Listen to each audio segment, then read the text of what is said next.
دغه یو نظم دی د نظم عنوان دی خپل احساس رانه لوی شوي وي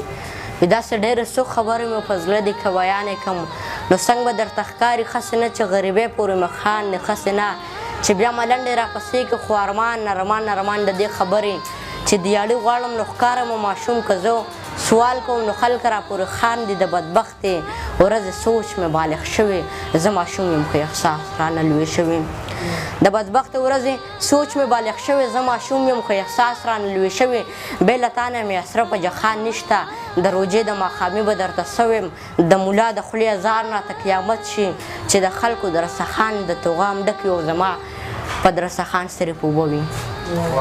چې د خلکو درستخان د توغام ډک وي او زما په درستخان صرف اوبه وي خلک دعا کړي او بیا زه ځان ته خیرې کوم که روژه څوک دې ته وایي نو قیامت دی اسرافیل له شپېلې ورکړه چې قیامت شي چې مې مور خر یو ماښام ته ویر غوغا کړي واړه رونه درستخان ته مې ژړا کوي تاج پیجن په دغه وخت کې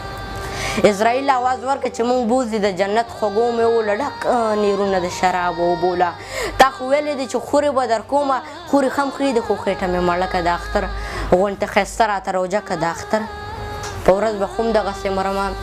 د اختر په ورځ به لوښي خرڅومه د اختر په ورځ به خو هم خیرات ټولومه اختر چاله دی او سله دی او څنګه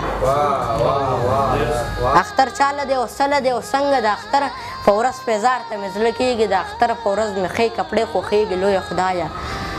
یو وړه خورکۍ لرم د هغې خو خر اختر کې لوی ارمان وي چې ګوډۍ وي او بنګړې وي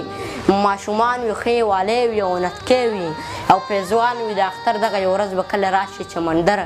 ګرجا جومات رانه رضا شي چې خر څه وي د دې خلکو دا زما شي وړه خور به په زانګو کې زانګومه د میلې نه به سیزونه خو هم راوړمه کاش که دغسې محبوبه خر ماښام وي کاش که دغسې محبوبه خر ماښام وي روژه ماتې د رستخان ښه ډېر توغام وي د اختر نه به مې بیا کله ګیلې وي بیا یې نیسمه که سل کاله روژې وي بیا یې نیسمه که سل کاله روژې وي ډېره